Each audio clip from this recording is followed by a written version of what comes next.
she came to me mainly because she had some stomach stuff and she couldn't leave the house because her bowels were just constant. And then once we did the Dutch, and I was like, her cortisol levels were tanked to the point where I'm not sure I could understand even how she was getting out of bed. Hmm.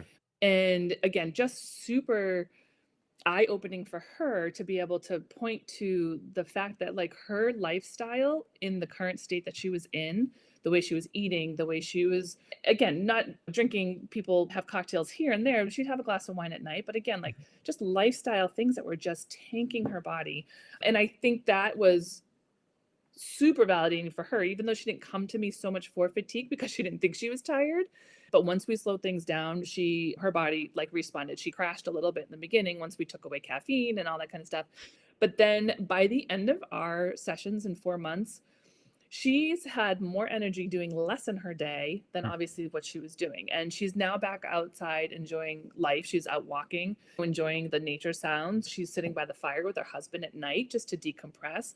So I think for her to watch her whole lifestyle that she's been doing for so long completely changed because of what I showed her on this Dutch was it like sometimes I get all teary because some of my clients do so well and you just change the trajectory of their life, because if she kept going the way she was going to be so sick and so exhausted and so out of touch with life, but now she gets to go back and enjoy her family, which she was really just not able to do. That's awesome. And that kind of transitioned into a nice client testimonial anyway. Are there any other particularly cool stories that come to mind? We don't have to do another one, but I'm just wondering if there's any particularly cool ones that come to mind. I always just love to hear that it's not just us as the people who are practitioners that can do this. Other people can do it too. Even a CEO who I imagine is extraordinarily busy.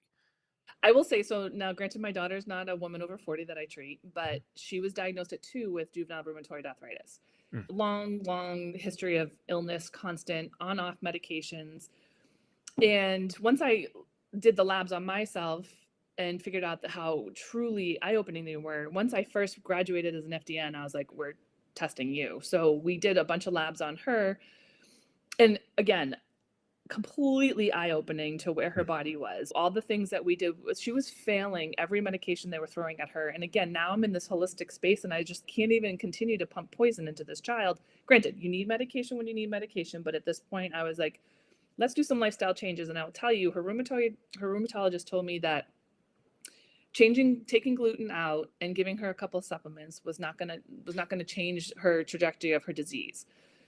And I want to go back now and slap that man in his face a little bit, because she is off all of her medication.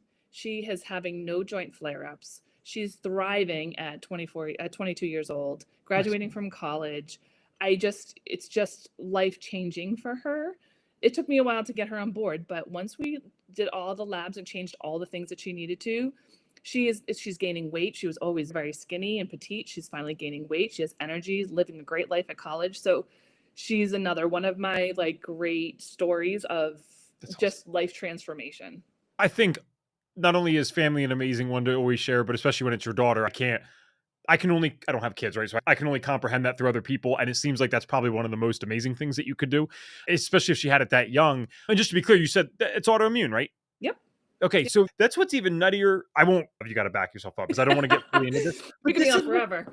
We talk about getting into the science of these things. I'm not talking about some late stage cancer. That's a whole different beast. Right. Autoimmune disease. This is on PubMed. Any human being can go on PubMed and read these studies that show we now know that almost any autoimmune disease, this doesn't matter if it's psoriasis, MS, lupus, or whatever, they require 3 things. This is from Western researchers. They need a genetic component. Okay, fine, fair enough. I don't like genetically modified foods. Last thing I want is genetically modified humans, okay? And that's, interestingly enough, that's probably coming too, but let's ignore that one. I can't fix that, fine. I still need 2 other things. This is what they say, not me. Environmental trigger or triggers. Okay. I don't know about you, Christa. I feel like there's probably some things that we could do testing wise to look at that, but let's even go to the third one. The third one says they need a meaningful amount of intestinal permeability. And if you guys don't know what that is, that's leaky gut. So you're saying that. Yep. And I look at this.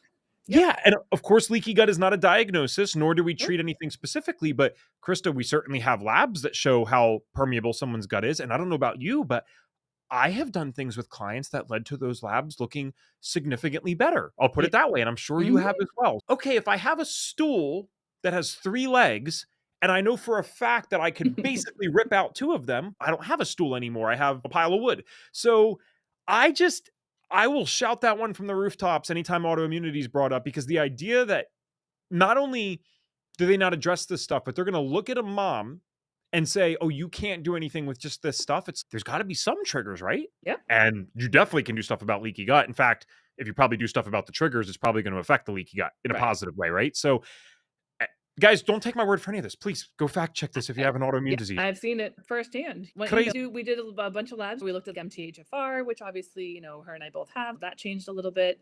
We just did a Lyme test because her doctor was like, "Oh, she doesn't have Lyme." But I ran a couple of labs, and she had Lyme, she had strep, she had like 2 other co-infections, and it was like just wreaking havoc. This started when she was 2, and I could look back and see a couple of things, and it's not one person ever opened my eyes to looking at it in a different way. It was only, what medication can I give her to take her symptoms away, which again, we're tanking her immune system.